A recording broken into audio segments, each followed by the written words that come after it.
Savez-vous combien existe-t-il de variétés de fraises? La réponse dans les grosses têtes dans la nuit des temps du 3 avril 1997. Autour de Philippe Bouvard, Isabelle Mergot, Jean-Pierre Coff, Alphonse Boudard et Frédéric Dard. Question de Monsieur Lecor. Que fait-on des Fragaria dicotylédones? Oh là là, il y a 3 mots que j'ai pas compris dans la phrase. Alors, Et comme il y a que 3 mots, il y a c'est rien des compris. fraisiers, ça. Oui, exactement. Eh ben, vous avez répondu. Ce Il sont a pas des dit ce qu'on fraisiers en ou faisait. des fraises et généralement on les On Les les... mange. on les mange. On les Il l'a sucre. dit. Bonne réponse de Jean-Pierre Coff. Bravo. Bravo. On peut les sucrer? Il n'y a pas beaucoup de gens en France qui savent ce que sont les Fragaria dicotylédones. Ah bah oui, ça. hein. Mais parce que Bah, vous me demandez à l'origine du mot fraise, c'est fragrance. Ah, ça. Ça veut dire parfum. Voilà. Ah oui. Eh ben voilà. Et ça a été découvert en partie par Monsieur Fraisier. Il y avait un monsieur Fraisier. Amédée. Amédée Fraisier. Oui. Amédée Fraisier qui est parti au Chili à la demande de Louis XIV pour dessiner les côtes chiliennes et qui a découvert là-bas des très grosses. Le Chili con carne. Non, il a découvert un végétaux qui Ou en ressemblait à la fraise. En France et en Europe, il y avait des fraises, mais qui étaient des petites fraises des bois qui servaient à faire des bordures de parterres de fleurs. Et il a vu des grosses fraises blanches. Et il a rapporté du Chili 5 pieds de fraisiers, donc blancs, gros et blancs, et il en a donné un à Jussieu, qui était à l'époque le patron de La station de métro. Non, du musée botanique, là. Du jardin des plantes. Jardin des plantes. Et il y a eu donc vraisemblablement une relation sexuelle entre la petite rouge et la grosse blanche, et ça a donné naissance, cet accouplement, à 860 variétés de fraises, car il y a 860 variétés de fraises. C'était donc une actuellement copulation. dans le monde. Et vous savez combien de temps? Je trouve ça très émouvant, parce que vous vous rendez compte que ce type était là-bas, en fait, sous prétexte de dessiner les côtes. Enfin, il faisait de l'espionnage. Il est pas militaire du tout. Il est parti sur un bateau de la marine marchande. Il a mis 9 mois et 17 jours pour revenir. Ça veut dire que pendant 9 mois et 17 jours, il a bichonné ses 5 petits pieds de fraisier. Vous imaginez que sur un bateau, à l'époque où il n'y avait pas d'eau courante, évidemment, et très peu d'eau potable, et elle était essentiellement destinée à la consommation humaine, ça demande quand même un soin invraisemblable et une volonté de ramener un produit. Moi, je crois pas qu'en... Il a peut-être plu pendant le retour. C'est possible. Oui. Dieu merci. Et sûrement pas. sa famille lui a dit quand il est revenu, alors tu ramènes ta fraise. C'est là que l'expression est née. Bon, excusez-moi. Hein, Mais je vous excuse parce que je vous aime bien, mais bon.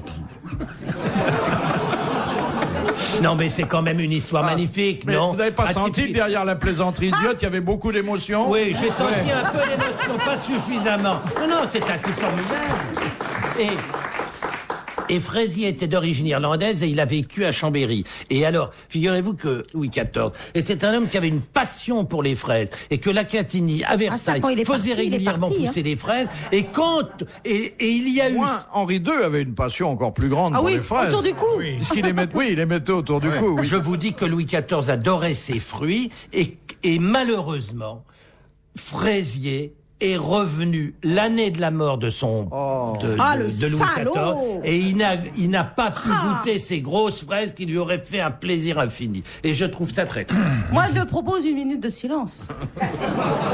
Jean-Pierre, tu as fini avec le saucisson? Non, c'est juste parce que moi, j'en ai plus. Bah, Ah bah vas-y, raconte-moi. Sinon, il décrasse, c'est Ah, j'ai hyper tout oui, becté. mais elle boufferait de la merde. Il est galant. Comment tu peux manger ça? Ça me navre Je complètement. bouffe de la merde parce que je suis dans le besoin. Oui, mais à ce point-là... Question de Monsieur Félix de Poitiers. Qui, sur son lit de mort, dit en voyant entrer un prêtre, enlevez-moi ça? C'est un peintre. Non. Il est mort? Oui. En dépit de cette précaution, il n'en a pas échappé. C'est Vieux, enfin, ça fait longtemps. Ça fait plus d'un demi-siècle, mais on l'a pas oublié. C'est un homme d'ailleurs qui, sentant la mort approcher, se couchait tous les soirs habillé afin de ne pas être surpris dans le plus simple appareil. un auteur, un écrivain? Non, il avait été journaliste à ses débuts, mais Rochefort? ensuite... Comment? Rochefort, non? Non, il a eu un grand destin. Ah, d'homme politique. Voilà. Clémenceau? C'est Clémenceau. Bonne réponse d'Alphonse Boudard. Enlevez-moi ça.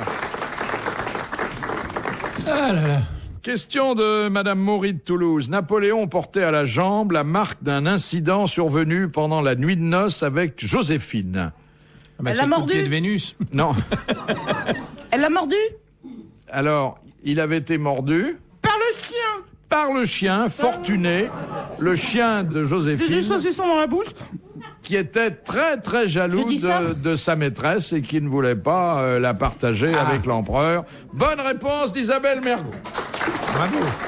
Et pourquoi? Parce que Non, je précise que j'avais des saucissons dans la bouche pour pas que les gens pensent que j'ai Avec non. un défaut de le prononciation. chien avait des rapports avec Joséphine, non? Mais ils étaient dans la même position, Napoléon et le chien. C'était tous les deux leur Mais ils maîtresse. étaient en levrette. Non. C'était leur maîtresse à tous les Oui, deux. mais oui, parce que le chien et Joséphine. Mais non, on dit qu'un... Attendez. C'est la question que je pose. J'ai bien compris que c'était sa maîtresse, mais est-ce que le chien avait une relation avec Joséphine de Beauharnais? Je On ne c'est savait spécial. pas. Je ne pense pas, mais Il remuait la queue. oui. Enfin, vous savez, Ça existe, hein. c'est vrai. Ah oui. Mais c'était quelle sorte de chien?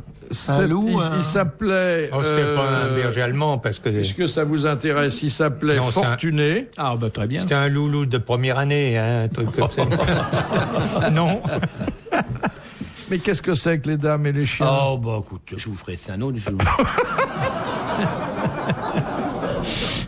Mais toi, du Qu'est-ce qui se Sheba, passe quand un caniche ou un pilbut vient contre votre jambe? Eh bien, le caniche, on lui file un coup de pompe, le pilbut, on le laisse faire. Oui. C'est vrai qu'il y a des chiens qui sont Oh, très bah, frénétiques, ouais, hein. frénétiques. Mais parce que vous avez de belles jambes aussi, hein. Oui, Alphonse, vous êtes très excitant. Je vais vous mettre de la confiture sur le mollet. Il Du viendra lé- canigou sur le mollet. il viendra lécher. Pourquoi demande-t-on aux femmes d'enlever leur vernis à ongles avant une opération chirurgicale?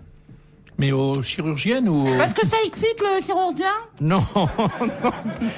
La malade, la personne Parce que- qu'on va opérer, est priée d'enlever son vernis à ongles. Parce que À on cause de- voit à la couleur de l'ongle Oui. si la personne est en train de calencer ou si ça va pas fort. Oui, on dit pas calanché, on dit début de cyanose, mais enfin, le Ça sens y revient au est. même. Bonne réponse d'Isabelle Mercure. Encore une fois. Si l'ongle devient bleu, notamment, il y a un problème grave et C'était très dur comme question, celle-là. le vernis à ongles risquerait de le dissimuler. un chirurgien. Ah, gna, gna, gna, gna, gna, gna. Jaloux.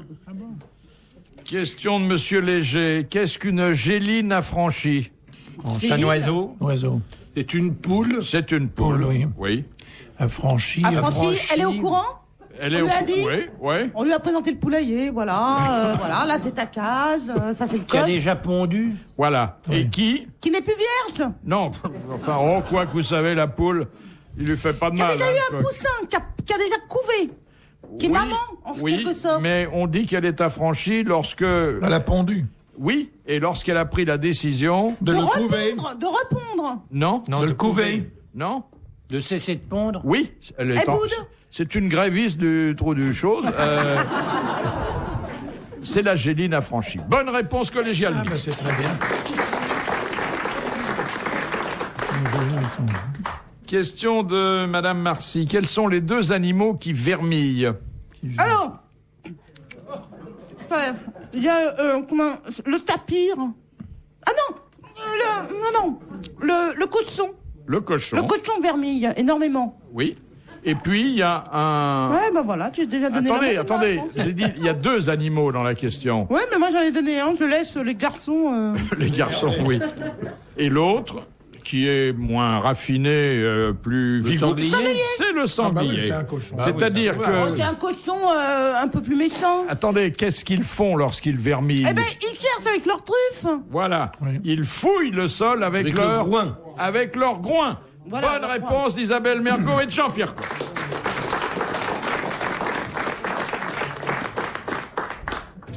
Question de Monsieur Borel de Murol. Quel fromage, après un affinage particulier, Pour Coff. est surnommé le puant macéré? C'est un fromage du Nord. Ça doit être le. Master, le le violil. master. C'est pas le vieux Lille Caprice des dieux. Alors. Il porte le nom. Eh ben, c'est La le. Libelle. C'est le gris de Lille. Non. Ah, Kiri. Il porte le nom du village où Livaro. on le fabrique. Non, c'est dans le Nord. C'est dans le Nord. Ça commence par un M. Ah bah c'est pas le maroilles. C'est le maroilles. Non. Ah si, c'est le maroilles.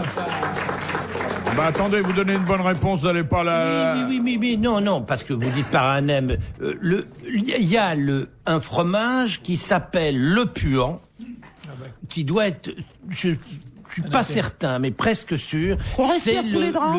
Le puant de Lille ou quelque chose comme ça, qui est un fromage qui est beaucoup plus fort que le maroilles. Le maroilles, C'est de la quand gnognotte. c'est très très affiné, ça ressemble un petit peu à quoi, du Livaro, oui, quelque chose comme ça. Enfin, ça dégage. Un bon maroilles fermier, c'est à tomber. Ah, ça, voilà qui fait du beau pain, tiens. Ah oui, le maroilles, ça c'est magnifique alors. Et les poisses, j'avais oublié les poisses, mais le les maroilles. poisses. Ah, oui. Le maroilles, alors là, tu sentirais quelque chose. Ah, ça c'est bon. Où est-ce qu'on en trouve? On en trouve dans le Nord, mais je vais t'en faire livrer peu. Je voudrais que tu retrouves l'odeur de ton pain. Tu verras avec Merci. Je suis sûr qu'avec le maroilles... Je savais que je te ferais pitié. Pas pitié, mais... Non, mais je t'intéresserais. ça me peine. Mon cas te peinerait. Question de Monsieur Longuet. Comment peut-on passer gratuitement le poste de péage d'une autoroute? À 180. En ambulance En temps de grève? Non, dans le poste de police, non. avec son auto ou pas? Avec son auto? Si on a un blessé à bord ou quelque Non. chose, s'il y a un cas d'urgence. Non. Bah, si on défonce la Non. valse. Bon. Mais est-ce qu'il y a On paye, si il y a un signe distinctif, il y a une vignette, quelque chose? Président de la République, quoi, Non, il passe. non, là pas du tout. Non, c'est quelqu'un de tout à fait banal, d'anonyme, mais qui a pris une certaine précaution. Ah, c'est le corbillard. Non. Ah bon. Un médecin? Mais il s'arrête quand même le type, mais la barrière s'ouvre et on La le laisse passer. barrière s'ouvre et on ne demande rien, on vous ne demande rien si vous êtes dans votre voiture. Alors, c'est un personnage dans un uniforme. Non. Non, mais c'est une C'est un voiture personnage particularisée tout nu. quand même. C'est une voiture particularisée, une ambulance par Pas exemple. du tout, pas du tout. Une voiture tout à fait banale, elle aussi. C'est une voiture à cheval. Non, non. La traction hippomobile sur les autoroutes, c'est pas bien vu. Pourquoi pas? Moi, quand je mets un cheval dans les rues de Paris, je mets une vignette sur le cheval. Mais ça se voit sur la voiture de toute façon. Ça se voit sur la voiture ou sur le personnage? Ça, Non, mais il y a un Si on a une carte de télépéage, non, ça c'est différent. Là, tu payes. Et Non, là, Pour que le on paye préposé, pas tout de suite, mais on paye On paye. après. Oui, mais et même après. quelquefois avant. si le préposé laisse passer, c'est qu'il y a un signe distinctif. Alors, le préposé laisse passer, et s'il n'y a pas de préposé, la barrière se lève automatiquement. Ah, c'est Dieu alors qui passe là. C'est. Est-ce que ça a une... la voiture qui dépend de les voitures d'entretien ou Non, on ne fait pas partie des voitures de service.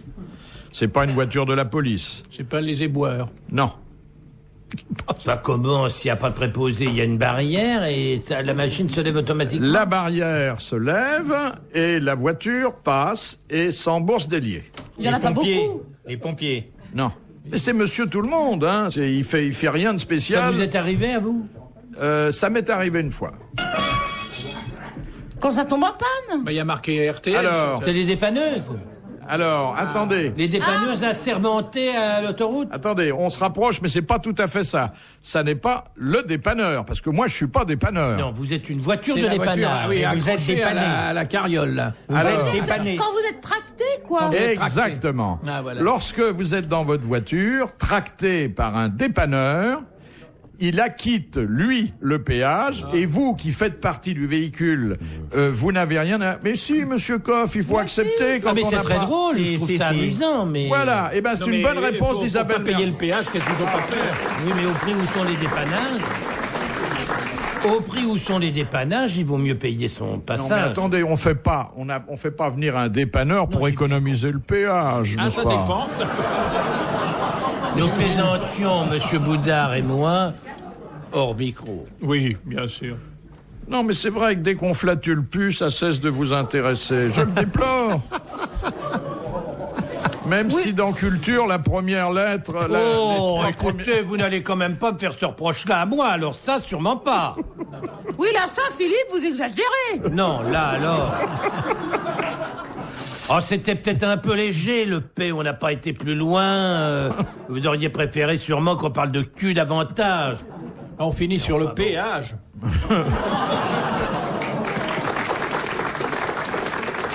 Voilà.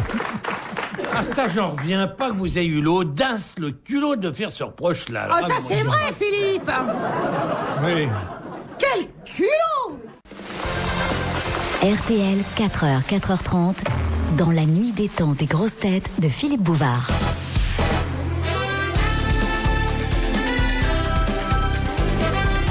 Les grosses têtes dans la nuit des temps du 3 avril 1997, autour de Philippe Bouvard, Isabelle Mergo, Jean-Pierre Coff, Alphonse Boudard et Frédéric Dard. Question de Monsieur Lacauve. Avec quoi fabrique-t-on l'eau bénite? De l'eau distillée? De l'eau de Lourdes? Non. C'est la bataille de l'eau de Lourdes, d'ailleurs. C'est l'eau distillée, non? Alors, L'eau d'une source. c'est une eau Du robinet? du robinet, mais on met quelque chose dedans. Ben, on l'a béni. Avant de la bénir, on met une substance qui est censée éloigner le démon. Pastis. Et d'ailleurs, lors des séances d'exorcisme, De l'ail. sel, du sel. le sel. Exactement. Ah bon? Mais pourquoi ils vont pas à la mer, directo? On met du sel. Bonne réponse de Jean-Pierre Coff. Non, de Frédéric Dard. Non, j'ai L'eau pas dit qui a la réputation de chasser... Le sel qui a la réputation de chasser le démon.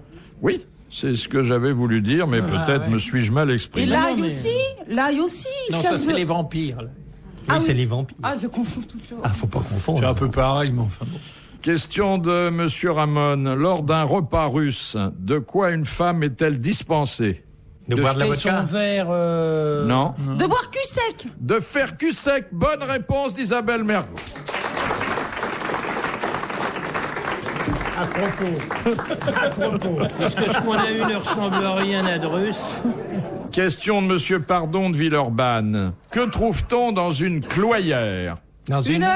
Cloyère, ça s'écrit C-L-O-Y-E-R-E. Et alors? Ah, de la- c'est fini? C'est une bête. C'est de la nourriture? Oui.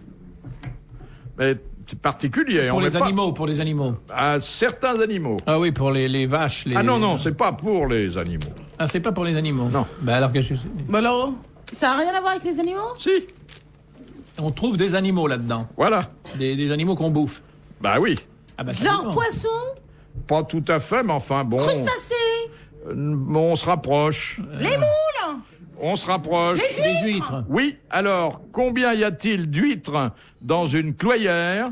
Ah, c'est 37, les clés, oui. 37. Alors là... Ça vient de quoi? Plus que 37? Une clé, non? Oui. Hein? Oui. Ça, il faut aimer les huîtres ou en avoir beaucoup d'invités. 2000. Alors, ça fait, attendez, non, ça fait pas 2000. Au total, ça fait 1000. moins. 800. 100 douzaines? Non, pas 100 douzaines. 600. Non, non. 10 10 douzaines? douzaines. Non, un peu 8 douzaines. Non, un peu Regardez, plus. 7.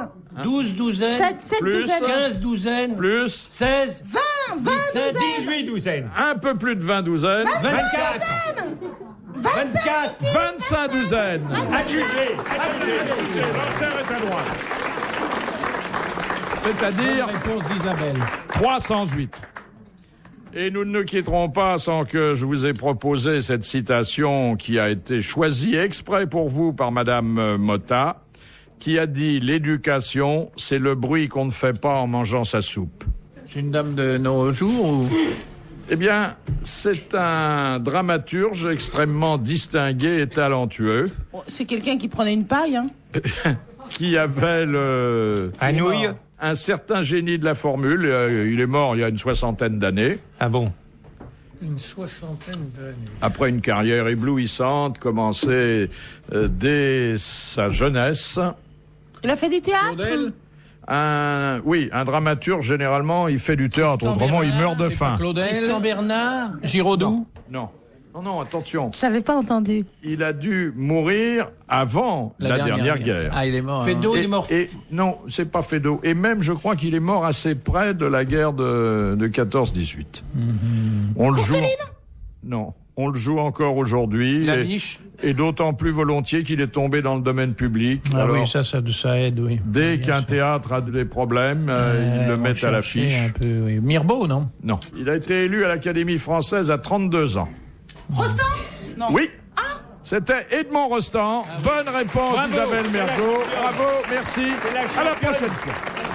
Retrouvez les grosses têtes dans la nuit des temps à tout moment sur RTL.fr.